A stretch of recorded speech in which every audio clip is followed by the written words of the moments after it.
Welcome to the League of Legends Patch Preview. I'm Freak, and I'm here with Morello, lead champion designer. Together, we'll be discussing some of the gameplay changes coming into the next update for League of Legends. Note that this video does not cover every single change, but will explain our thought process behind some of our decisions. We're making two small changes to Twisted Fate. We're increasing his base attack range and making the player manually acquire targets once he locks a card. What are we hoping to do with these changes? One of the things we really wanted to do is improve Twisted Fate's laning consistency and ability to trade with other people in lane, which is poor right now. Not only can Twisted Fate now trade more effectively with other auto attackers since he has a similar range, Pick a Card now has similar range to spells as well. This lets him trade with characters like Ahri or not come out in unfavorable or completely unsafe positions when laning against a multitude of characters. The manual acquisition of Pick a Card is a quality of life change. A lot of TF players express frustration with gold card would come up and then accidentally fire against a target you didn't intend to.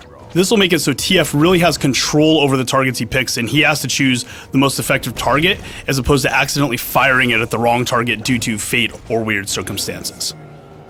We're nerfing the healing per stack on Tryndamere's Bloodlust. Why are we nerfing Tryndamere? It's almost impossible to push Tryndamere out of lane when he's doing well.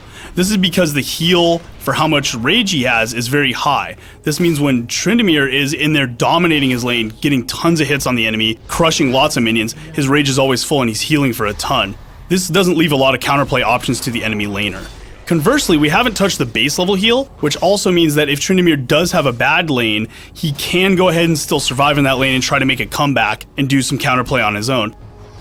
We're replacing the Perseverance Mastery in the utility tree with Strength of Spirit, which converts maximum mana into bonus health regeneration. Why are we making this change? Since Perseverance works on total base percentage of health regeneration, it really wasn't usable in most cases except in very abusive cases. Furthermore, Strength of Spirit was a really fun old mastery. We thought it added a lot of cool item choices and a lot of different ways you could build your character based on having this mastery, so we wanted to put it back in the game and reintroduce those options. The utility tree's been underappreciated since we've done the new masteries as well, so we wanted to use this as an opportunity to put some good buffs deep into that tree.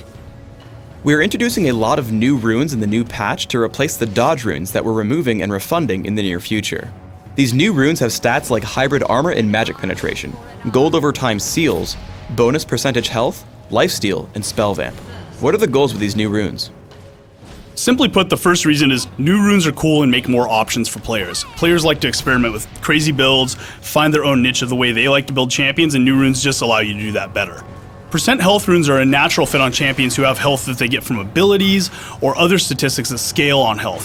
For example, Cho'Gath with his feast is really good with this, Vladimir with his passive is very good, as well as Volibear who has a health scaling ability. We think this will give some new build options for those champions.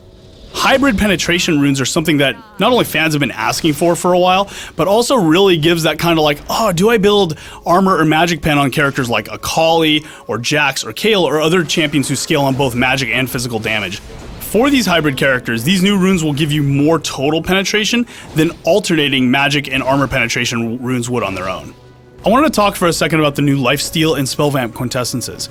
Even though we've been reducing some of the amount of sustain in our game through our support changes and other such adjustments we've been doing, lifesteal and spell vamp are in kind of a different category. The reason for this is because they require some risk or some opportunity costs in order to get the sustain back. So for example, to use lifesteal, you have to start auto-attacking more than you normally would, or you have to engage with other champions.